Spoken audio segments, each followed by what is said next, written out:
Hello student. तो आज हम लोग इनपुट आउटपुट ऑपरेटर के बारे में समझ रहे हैं। ये ऑपरेटर बहुत ही ज्यादा इंपॉर्टेंट है क्योंकि आप कोई भी प्रोग्रामिंग करते हैं तो ये ऑपरेटर का जरूर यूज करते हैं। तो चलिए सबसे पहले है हमारा आउटपुट ऑपरेटर। आउटपुट ऑपरेटर हमेशा सी आउट के साथ यूज किया जाता है और आपको पता है सी आउट का यूज क्यों करते हैं। अगर आपको कोई भी मैसेज डिस्प्ले करवाना हो या आपको कोई रिजल्ट डिस्प्ले करवाना हो तो हमेशा सी आउट का यूज करते हैं और सी आउट के साथ आउटपुट ऑपरेटर देखिएगा। आउटपुट ऑपरेटर बाहर की तरफ से आपको बता रहा है, यानी कि डिस्प्ले करवाना है तो बाहर की तरफ। तो ये याद रखिएगा, बाहर की तरफ है तो ये क्या है आपका, तो आउटपुट ऑपरेटर है। तो इस आउटपुट ऑपरेटर को पुट टू भी बोला जाता है या आप स्ट्रीम इंसर्शन ऑपरेटर भी बोल सकते हैं। क्या बोले हम, ये जो हमारा आउटपुट ऑपरेटर है उसे पुट टू भी बोला जाता है, नहीं तो स्ट्रीम इंसर्शन ऑपरेटर भी बोला जाता है। ये आपका क्वेश्चन ऑब्जेक्टिव में पूछा जा सकता है, तो याद रख लीजिएगा आउटपुट ऑपरेटर को पुट टू या आप स्ट्रीम इंसर्शन ऑपरेटर भी बोल सकते हैं। तो चलिए देखते हैं कि आउटपुट ऑपरेटर यूज कैसे किया जाता है। मान के चलिए एक एग्जांपल लेते हैं जिसमें कि आपको बोला जा रहा है टू इंटीजर वैल्यू को, क्या बोला गया, टू इंटीजर वैल्यू को सम करना है, यानी कि जोड़ना है।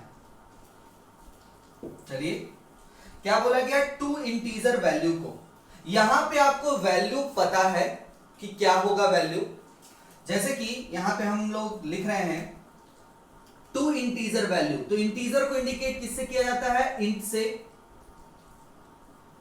अब यहां पे दो वैल्यू, उसके लिए वेरिएबल ले लेते हैं ए और एक और ले लेते हैं बी, दो वेरिएबल, और उसके अंदर हम लोग वैल्यू मेंशन करते हैं। ठीक है, वैल्यू जैसे कि हमारा है 5 और बी क्या है हमारा 6।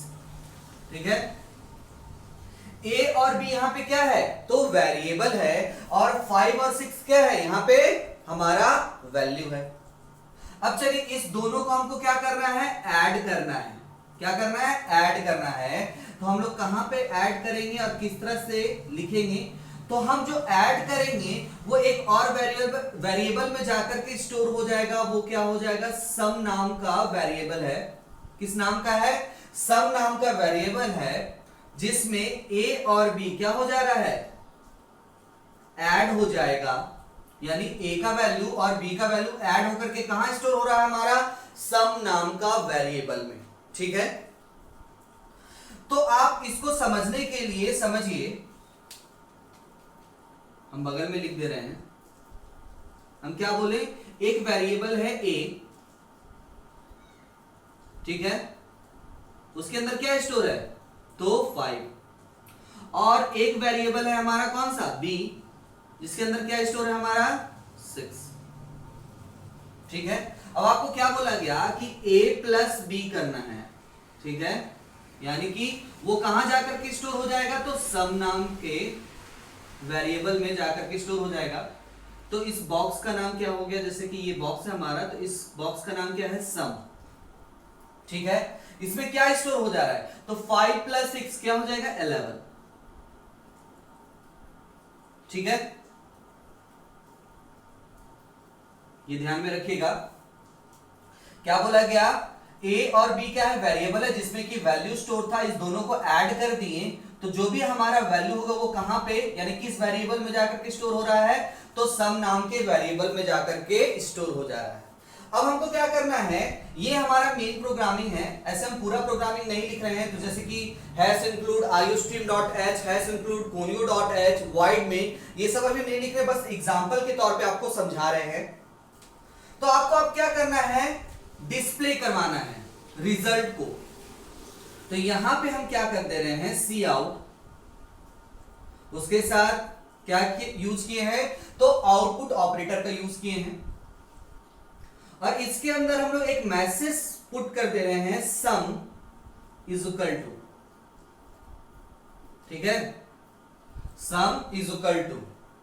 अब क्या बोल रहे हैं, एक और हम सी आउट का यूज कर रहे हैं, जिसमें कि रिजल्ट यानी कि जो 11 जो हमारा रिजल्ट आया उसको शो करवाएंगे। देखिएगा कंफ्यूजन ना हो, इसी वजह से हम लोग मैसेज भी सम लिखे हैं और जो वेरिएबल का नाम था वो भी हम क्या लिखे हैं, सम लिखे हैं, कि आपको कंफ्यूजन ना हो, दोनों में अंतर अभी ही आपको समझ में आ जाए। अब देखिए जब आपका आउटपुट आएगा तो किस तरह से आएगा, समझने वाली बात यह है कि अभी हम आपको जस्ट बोले सी आउट क्या करता है, डिस्प्ले करवाता है किसी मैसेज को या रिजल्ट को। तो सबसे पहले देखिएगा सी आउट में आप क्या लिखे, डबल कोट्स के साथ कुछ लिखे हैं। तो ये क्या है, हमारा डबल कोट्स के अंदर जो रहता है वो मैसेज होता है, और मैसेज जो लिखा हुआ है वो सेम टू सेम उतर जाएगा, बस एक चीज को छोड़ करके, वो था आपका नॉन ग्राफिक कैरेक्टर को छोड़ करके। ठीक है, तो यहां पे आपका नॉन ग्राफिक कैरेक्टर है नहीं, तो जो भी चीज डबल कोट्स के अंदर लिखा हुआ है सी आउट में वो आपका सेम टू सेम उतर जाएगा। क्या होगा, आउटपुट रिजल्ट में। ये आपको समझाने के लिए बताए थे, ये आपका आउटपुट है। ठीक है, तो हम यहां पे आउटपुट लिख दे रहे हैं। यहां पे क्या हो जाएगा, सम लिखा करके आपका आ जाएगा। ठीक है, क्यों, क्योंकि डबल कोट्स के साथ आप जो भी चीज लिखे वो सेम टू सेम आपका लिखा गया। अब जस्ट नीचे हम फिर से सी आउट लिखे हैं और उसके साथ हम आउटपुट ऑपरेटर का यूज किए हैं, लेकिन यहां पे लिखे हैं सम। तो ये मैसेज नहीं है, ये वेरिएबल का नाम है। देखिए अभी मेंशन किए ना, तो ये वेरिएबल का नाम है सम, और वो किस तरह का वेरिएबल है, तो इंट टाइप का है। किस टाइप का है, तो इंट टाइप का है। अभी हम जस्ट बताए ना, सम नाम के वेरिएबल में क्या मेरा वैल्यू स्टोर है, तो 11 स्टोर है।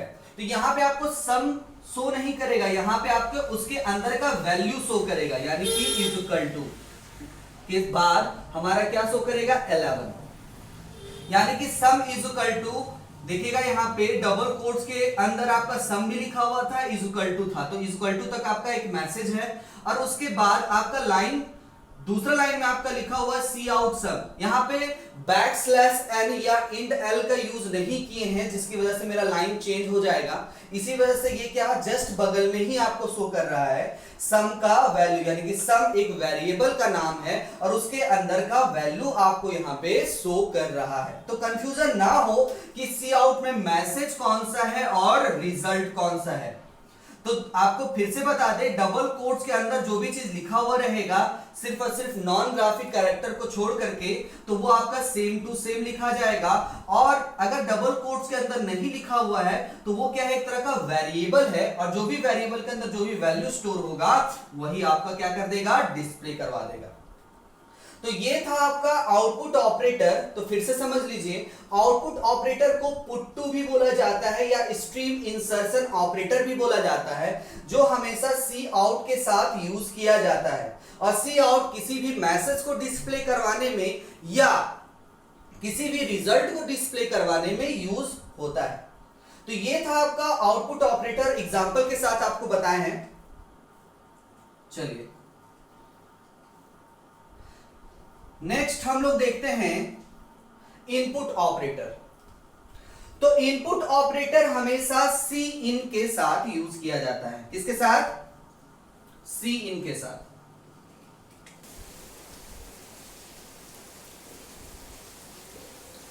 तो सी इन का यूज हम लोग कब करते हैं, जब भी आपको कोई भी वैल्यू को एक्सेप्ट करवाना है यूजर के द्वारा। कब, तो आउटपुट स्क्रीन के समय। तो हम लोग प्रोग्रामिंग में क्या यूज करते हैं, सी इन का यूज करते हैं। जैसे कि यहां पे आपको किसी भी वेरिएबल का, जैसे यहां वेरिएबल कौन कौन सा, ए और बी, तो इसका वैल्यू आपको पता है, यानी कि पहले से ही मेंशन कर दिया गया है कि ए का वैल्यू कितना है 5 और बी का वैल्यू कितना है यहाँ पे 6। अगर आपको किसी भी वेरिएबल का वैल्यू पता नहीं है, अगर आपको उस वैल्यू को एक्सेप्ट करवाना है यूजर के द्वारा आउटपुट स्क्रीन के समय, तो हम लोग प्रोग्रामिंग में क्या यूज करते हैं, सी इन का यूज करते हैं। तो हमेशा जब भी हम लोग सी इन का यूज करेंगे तो इनपुट ऑपरेटर का यूज करेंगे। क्या, इनपुट ऑपरेटर का यूज करते हैं, और इस इनपुट ऑपरेटर को आप गेट फ्रॉम भी बोलते हैं या स्ट्रीम एक्सट्रैक्शन ऑपरेटर भी बोलते हैं। जैसे कि आप देखें यहां पे कि आउटपुट ऑपरेटर को पुट टू ऑपरेटर भी बोलते हैं या स्ट्रीम एक्सट्रैक्शन ऑपरेटर बोलते हैं। उसी तरह से इनपुट ऑपरेटर को आप गेट फ्रॉम या आप स्ट्रीम एक्सट्रैक्शन ऑपरेटर भी बोल सकते हैं। दिखेगा साथ ही साथ इनपुट ऑपरेटर हमेशा सी इन के साथ यूज किया जाता है। तो चलिए एक एग्जांपल के तौर पे इसे समझते हैं। जैसे आपको बोला क्या जा रहा है कि आपको a और b का वैल्यू एक्सेप्ट करवाना है। क्या बोला गया? a और b का वैल्यू एक्सेप्ट करवाना है। यहां पे a और b वेरिएबल है और दोनों का दोनों इंटीजर टाइप का है। जैसे हम इसी क्वेश्चन में क्या कर रहे हैं, जो वैल्यू मेंशन है, अगर मेरे पास वैल्यू नहीं दिया हुआ रहे तो हम लोग सीन का यूज कैसे करते हैं उसे समझ रहे हैं। तो क्या बोला गया कि हम लोग प्रोग्रामिंग में किस तरह से लिखेंगे इसे, यानी कि a और b आपका किस टाइप का है, तो इंटीजर टाइप का है। a और b क्या है आपका? इंटीजर टाइप का है। ठीक है, इस वजह से हम इंट मेंशन कर दिए। अब आपको क्या करना है, a और b का वैल्यू एक्सेप्ट करवाना है। कब? तो आउटपुट स्क्रीन के समय यूजर के द्वारा। चलिए तो हम लोग क्या कर रहे हैं यहां पे, तो यहां पे क्या कर रहे हैं हम लोग, सबसे पहले सी इन करने से पहले एक आउटपुट मैसेज आ जाए जिससे ये पता चल जाए यूजर को कि हम लोग किसका वैल्यू एक्सेप्ट करवाने वाले हैं। तो हम लोग यहाँ पे क्या यूज कर रहे हैं, सी आउट का, जिससे कि एक मैसेज डिस्प्ले करे हमें। ठीक है, इसमें लिख दे रहे हैं हम लोग डबल कोट्स। अभी जस्ट बताए थे कि मैसेज डिस्प्ले करवाने के लिए डबल कोट्स का यूज करते हैं। डबल कोट्स के अंदर हम लोग क्या लिख दे रहे हैं, इंटर ए वैल्यू। ठीक है, और डबल कोट्स को इनक्लोज कर दिए, उसके बाद सेमीकोलन। यहां पे हम लोग वैल्यू को एक्सेप्ट करवाना है तो क्या यूज किए, सी इन, और उसके साथ हम लोग इनपुट ऑपरेटर का यूज किए हैं, और उसके बगल में हम जो भी वेरिएबल का वैल्यू एक्सेप्ट करवाना चाहते हैं, जैसे कि हम यहाँ पे क्या लिखे हैं, ए, तो यानी कि ए जो वेरिएबल है उसका वैल्यू एक्सेप्ट करवाना चाहते हैं, किससे, तो यूजर से। चलिए अब हम बी जो वेरिएबल है, यहाँ पे जो बी वेरिएबल है उसका भी वैल्यू एक्सेप्ट करवाना चाहते हैं यूजर से, तो कैसे लिखेंगे, सी आउट, यहां पे भी क्या लिख देंगे हम लोग, इंटर डी वैल्यू। ठीक है, डबल कोट के साथ सेमीकोलन।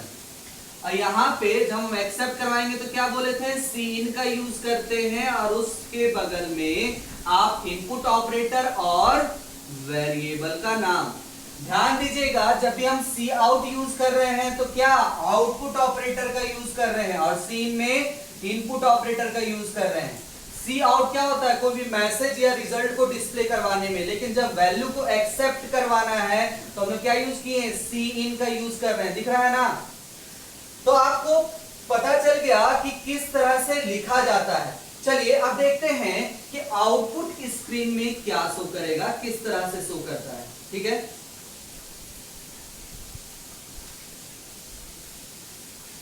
अब क्या होगा, सबसे पहले जो आपका जो मैसेज देगा, क्या बोले थे, सी आउट का जो है मैसेज, तो सबसे पहला लाइन क्या है, वो लाइन बाय लाइन आपका क्या करता है, मैसेज को डिस्प्ले करवाएगा। यानी कि वो सबसे पहला लाइन को देखेगा, यानी कि इंटर अ वैल्यू, वो आपको सबसे पहले शो करेगा, इंटर ए वैल्यू, क्योंकि सबसे पहला लाइन में हमारा क्या है, सी आउट, जो कि क्या करवा रहा है, मैसेज डिस्प्ले करवा रहा है। ठीक है, अब यहां पे क्या करेगा, आपका कर्सर ब्लिंक करेगा। ठीक है, क्यों ब्लिंक करेगा, क्योंकि अभी हम आपको जस्ट बताएं कि ए का वैल्यू आप यूजर से क्या कर रहे हैं, ले रहे हैं, और उसके लिए हम लोग क्या यूज किए हैं, सी इन का यूज किए हैं। तो यहां पे सी इन में हम क्या लिखे हैं, ए, यानी कि जो भी अब वैल्यू यूजर के द्वारा डाला जाएगा वो आपका, यहां पे बगल में समझा रहे हैं, ए जो वेरिएबल होगा उसमें जाकर के क्या हो जाएगा, स्टोर हो जाएगा। मान के चलिए यहां पे अगर हम 10 डालते हैं, क्या डालें हम, 10 वैल्यू डालें, तो वो जो वैल्यू है 10 वो ए वेरिएबल में जाकर के क्या हो जाएगा, स्टोर हो जाएगा। अगर हम 20 डालेंगे तो वो भी हमारा क्या हो जाएगा 20 ही जाकर के, यानी जो वैल्यू डालेंगे वो हमारा क्या हो जाएगा, स्टोर हो जाएगा ए वेरिएबल में। अब आपके दूसरी लाइन में फिर से क्या होगा, मैसेज क्या करेगा, इंटर बी वैल्यू। नीचे क्या लिखा जाएगा आपका, इंटर बी वैल्यू। यहां पे भी आपका कर्सर ब्लिंक करेगा, क्यों, किसके लिए, तो बी के लिए, क्योंकि आपको क्या बोला गया, जिस तरह से ए एक वेरिएबल था उसका वैल्यू एक्सेप्ट करवा रहे थे, उसी तरह से बी वेरिएबल का क्या करना है, हमको वैल्यू को एक्सेप्ट करवाना है। तो यहां पे आप जो भी मेंशन करिएगा, जैसे कि हम लोग 30 मेंशन किए, तो वो आपके कंप्यूटर के मेमोरी में जाकर के बी जो एक वेरिएबल का नाम है उसमें जाकर के क्या स्टोर हो जाएगा, 30 जाकर के स्टोर हो जाएगा। तो आप देखें कि सी आउट का यूज किस तरह से किया जा रहा है और सी इन का यूज किस तरह से किया जा रहा है। तो आपको क्या बताएं, अभी फिर से देख लीजिएगा, क्या बोले, सी आउट का यूज आप डिस्प्ले करवाने या किसी भी रिजल्ट को डिस्प्ले करवाना हो तो हम लोग सी आउट का यूज करते हैं, उसके साथ आउटपुट ऑपरेटर का यूज करते हैं। अगर आपके पास किसी भी वेरिएबल का वैल्यू पता नहीं होता है और उसे आप यूजर से प्राप्त करना चाहते हैं आउटपुट स्क्रीन के समय, तो हम लोग किसका यूज करते हैं, सी इन का, और सी इन के साथ आप इनपुट ऑपरेटर का यूज करते हैं, जैसा कि अभी आपको हम समझाएं। तो ये था आपका आउटपुट ऑपरेटर और ये था आपका इनपुट ऑपरेटर। तो नेक्स्ट टॉपिक है हमारा cascading of input output operator. तो क्या लिखा हुआ है इसमें, मल्टीपल यूज ऑफ, तो इस सिंबल को क्या बोलते थे, तो आउटपुट ऑपरेटर, और इस सिंबल को input operator in one statement is cascading. यानी कि C++ प्रोग्रामिंग के एक स्टेटमेंट में अगर मल्टीपल यानी कि एक बार से अधिक आउटपुट ऑपरेटर या इनपुट ऑपरेटर का यूज हो रहा है तो उसे हम क्या बोलते हैं, कैस्केडिंग बोलते हैं। तो चलिए इसे हम किस तरह से लिखते हैं उसे देखेंगे। तो सबसे पहले हम लोग किस पे देखेंगे, तो आउटपुट ऑपरेटर में। तो अभी हम लोग आउटपुट ऑपरेटर का एक एग्जांपल देखे थे जिसमें ये बोले थे कि आपको दो इंटीजर वैल्यू को क्या करना है, ऐड करना है। क्या बोला गया, दो इंटीजर वैल्यू को ऐड करना है।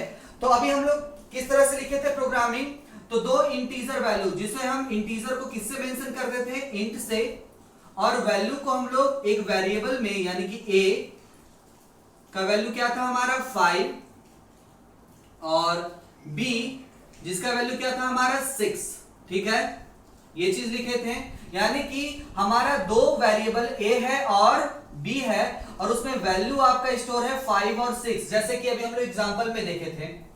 अब इस दोनों को किसमें स्टोर करवा दे रहे हैं, तो सम नाम के वेरिएबल में, यानी कि सम इक्वल टू क्या लिख दिए, a प्लस बी, यानी कि a और b को जोड़ेंगे तो उसका वैल्यू मेरा कहां पे जाकर के स्टोर हो जाएगा, तो सम में जाकर के स्टोर हो जाएगा, ठीक है।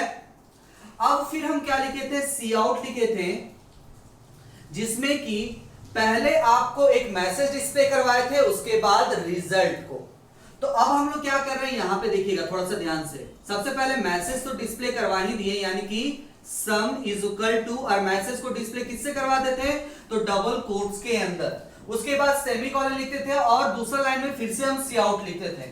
अब हम नीचे सी आउट ना लिख करके इसके जस्ट बगल में ही देखिएगा फिर से हम लोग क्या यूज कर लिए, तो आउटपुट ऑपरेटर का यूज कर लिए और उस वेरिएबल को हम लोग क्या कर दिए, मेंशन कर दिए।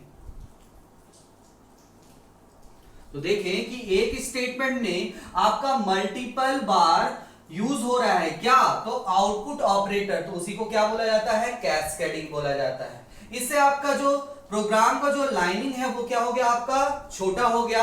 प्रोग्रामिंग में आपका कोई चेंजेस नहीं आया, आउटपुट आपका वही होगा। देखिएगा कैसे, तो क्या होगा आपका आउटपुट, तो जो आपका सी आउट में है, तो सी आउट में सबसे पहले क्या है आपका मैसेज, तो क्या हो जाएगा, सम लिखाएगा, सम इज इक्वल टू, यहां तक तो आपको तो लिखा ही गया। अब इसके बगल में आपका क्या है, वेरिएबल है, यानी कि वेरिएबल का नाम है, तो इसके अंदर जो वैल्यू स्टोर होगा वो आपको क्या करेगा, शो करेगा। तो क्या होगा हमारा वैल्यू, तो 5 + 6 कितना, 11। इसके बगल में ही जाकर वो क्या हो जा रहा है, तो वो शो हो जा रहा है। अभी हम आपको जस्ट बताएं कि आपका ना ही यहां पे \n ना ही \l का यूज हुआ है, जिससे कि हमारा लाइन चेंज हो जाएगा। देखिएगा, तो अगर यहां पे ना ही \n ना ही \l का यूज किया गया है, तो देखिए जस्ट उसके बगल में ही, यानी कि सबसे पहले आपको जो मैसेज था वो आपका शो कर दिया, और वेरिएबल में जो वैल्यू था वो आपका शो कर गया। तो चलिए एक और एग्जांपल से हम इसे समझते हैं।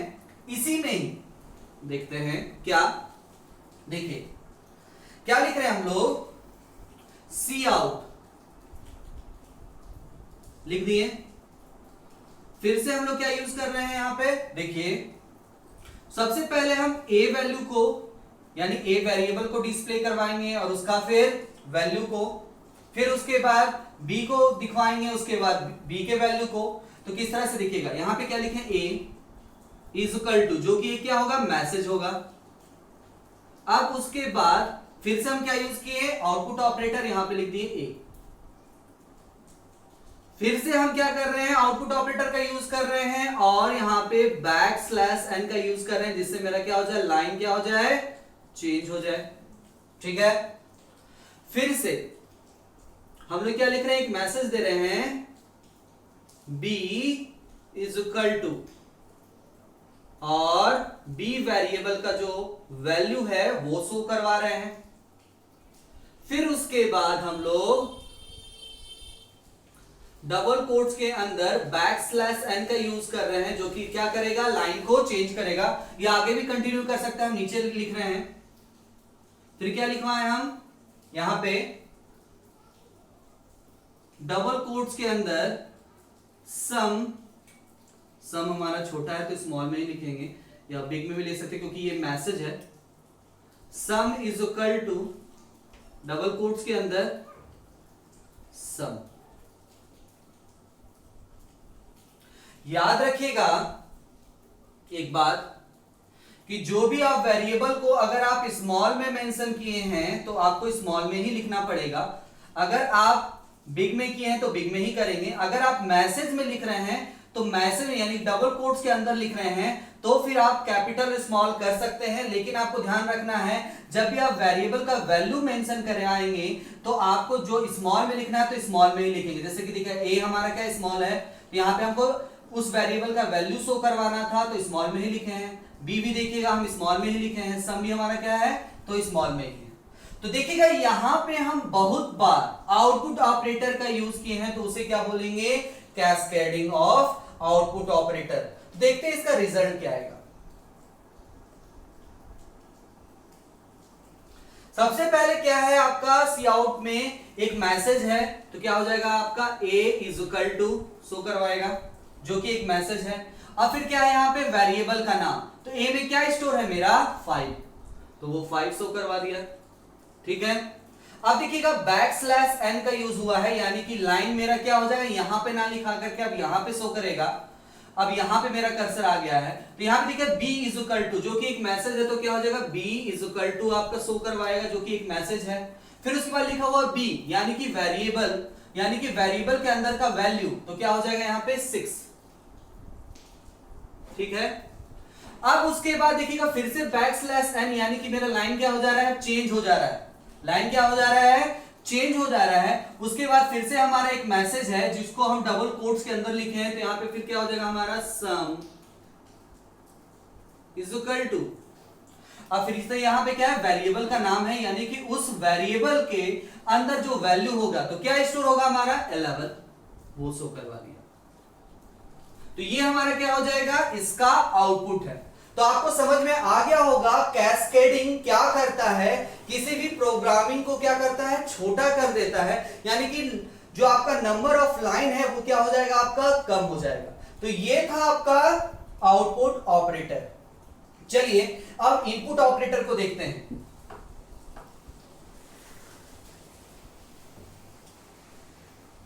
तो इनपुट ऑपरेटर में भी जो अभी हम लोग जो एग्जाम्पल लिए थे उसी का यूज करेंगे, यानी कि 2 इंटीजर वैल्यू को एक्सेप्ट करवाएंगे। उसमें क्या था हमारा, सबसे पहले लिखे थे इंटर ए वैल्यू, फिर ए वैल्यू को सीन करवाए थे, उसके बाद लिखे थे इंटर बी वैल्यू, फिर बी वैल्यू को क्या करवाए थे, एक्सेप्ट करवाए थे सीन में। तो उसको हम बार बार ना लिख करके किस तरह से लिख सकते हैं, ये चीज देखिएगा।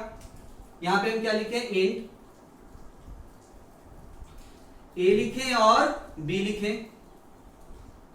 ठीक है। अब यहां पे क्या कर रहे हैं हम लोग, सी आउट कर रहे हैं, और सी आउट के अंदर क्या लिख रहे हैं हम लोग, enter A and B value, और डबल कोट से के बाद हम सेमीकोलन कर दिए। अब यहां पे हम लोग क्या कर रहे हैं, सी इन कर रहे हैं। यहां पे क्या कर रहे हैं, सबसे पहले ए वेरिएबल को मेंशन कर दे रहे हैं, और फिर उसके बाद फिर बी वेरिएबल को मेंशन कर दे रहे हैं। देखिएगा यहां पे भी इनपुट ऑपरेटर का कैस्केडिंग में हम यूज किए हैं, यानी कि देखिएगा कितनी बार, तो 2 बार यूज कर रहे हैं ए के लिए, और उसके जस्ट बगल में हम क्या कर दिए, बी लिख दिए। तो यहाँ पे जो आपका जो कोड लंबा हो रहा था वो आपका क्या हो गया, 3 ही लाइन में आपका क्या हो रहा है, खत्म हो जा रहा है। जैसे कि वहां पे हमारा कौन कितना लाइन हो गया था, 5 लाइन हो गया था। तो यहां पे देखिएगा एक ही स्टेटमेंट में आपका 2 बार इनपुट ऑपरेटर का यूज हुआ है, उसे हम क्या बोलेंगे, कैस्केडिंग इनपुट ऑपरेटर। अब चलिए देखते हैं कि इसका आउटपुट क्या आएगा।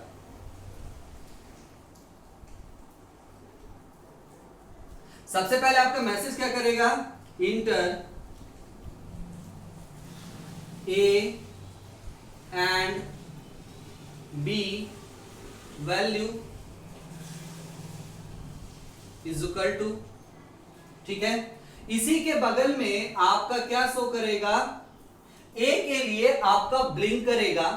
जो भी आप वैल्यू डालिएगा वो कहां सबसे पहले स्टोर होगा, ए में। जैसे कि अगर हम यहां पे डाल रहे हैं 6, जो 6 होगा वो किस में स्टोर होगा, तो ए में जाकर के क्या हो जाएगा, आपका स्टोर हो जाएगा। फिर उसके बाद जैसे ही आप इंटर करिएगा तो नेक्स्ट फिर से ब्लिंक करेगा, वो किसके लिए होगा, तो बी के लिए होगा। जैसे हम बी के लिए डाल दिए 8, तो जो 8 होगा वो किस में स्टोर होगा, तो बी वेरिएबल में जाकर के स्टोर हो जाएगा। तो देखें आप कि आउटपुट और इनपुट ऑपरेटर में हम किस तरह से कैस्केडिंग का यूज करते हैं। तो आपको प्रोग्रामिंग में जिस तरह से यूज करना है आप उस तरह से यूज कर सकते हैं। नॉर्मली आप इनपुट ऑपरेटर का यूज करते हैं, या आप कैस्केडिंग का भी यूज कर सकते हैं। तो आज हम लोग इनपुट ऑपरेटर के बारे में पढ़ें जो आपका किसी भी प्रोग्रामिंग में यूज किया जाता है। तो आज के लिए इतना ही, थैंक यू।